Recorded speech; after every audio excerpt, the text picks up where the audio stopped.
तुला काय वाटलं मार्तंड मामा? हो मग अगं मी कॉफीची ऑर्डर देऊन बाहेर आलो आणि तू दिसलीच नाही मला. मी घाबरलो ना. सॉरी. नंतर तू मार्तंड मामा दिसला. मग काय कळलं मला सगळं काय घडलं असेल नक्की. चल आता इथून. कुठे? कॉफी घ्यायला? अरे कॉफी आलं. बरं गाडी पण तूच चालवणारस का? नाही मी आय मीन तू. काय झालं कळलं नाही पण त्यांच्या घरी काहीतरी आर्थिक प्रॉब्लेम झालाय. म्हणजे सकाळी म्हणाली की त्या प्रॉब्लेम मुळेच त्यांना अगं ते ऑफिस विकायला लागलं. हो आणि म्हणत होती की अशीच जर परिस्थिती राहिली तर कदाचित घर सुद्धा विकावं लागेल म्हणून.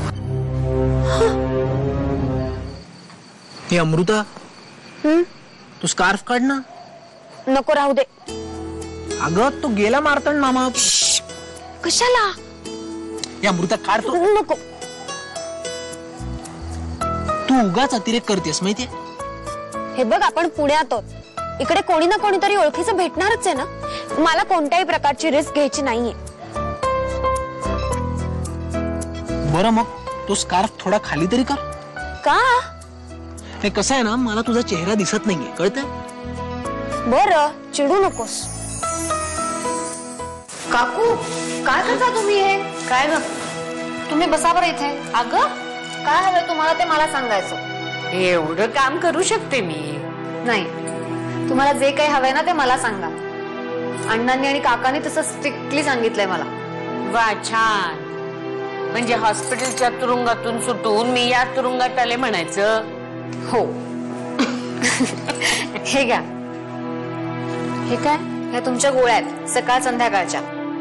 त्याच्यावर नावं घातलीत मी तशी. अरे आलाच की. ये ये ये. काय रे आज आई घरी आली म्हणून लवकर आलास ना?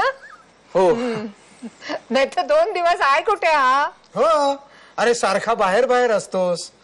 तुला मी घरी बघितलंच नाही. हो ना. काय विशेष?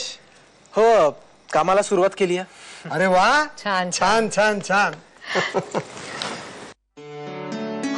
आजचा जेवणाचा बेत अगदी उत्तम होता. बऱ्याच दिवसांनी श्रीखंडाचा बेत झाला वाड्यावर. हो ना. इकडे इकडे. तुला पण ये बा. ये सत्या. आणि आजच्या जेवणाला खरी रंगत आली कारण सत्या आपल्या बरोबर जेवायला होता. हो एरवी तो आपलं सकाळी लवकर उठून जातो रात्री उशिरा येतो. आज 2 दिवसांनी पंक्तीला आपल्या बरोबर. काय रे सत्या अरे नेमकं काम तरी काय करतोस तू? मी रिसर्च वर्क करतोय.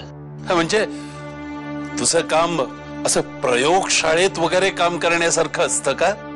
हो म्हणजे मी एक्सपेरिमेंट तर करतो आहेच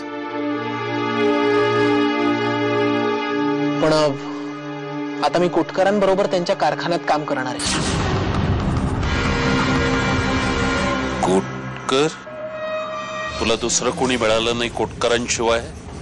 नाही अण्णा कसं आहे मी जो रिसर्च प्रोजेक्ट करतोय ना त्याचं पेटंट माझ्याकडे आहे पण त्याला लागणारी यंत्रसामग्री ही कोटकरांकडे आहे. माझ्या परिचयाच्या इतर अनेक व्यक्ती आहेत. आपण त्यांच्याकडे जाऊ तुझ्यासाठी. नाही अण्णा प्लीज तुम्ही कोणीही यात पडू नका. ठीक आहे. आता माझे नीट ऐकून घे तू. मी जिवंत असेपर्यंत मला तुझं लग्न बघायचंय सत्यजी. आणि मी आता थांबणार नाही. लवकरात लवकर लगेच आठवड्याभरात तुझं आणि देविकाचं लग्न करायचं.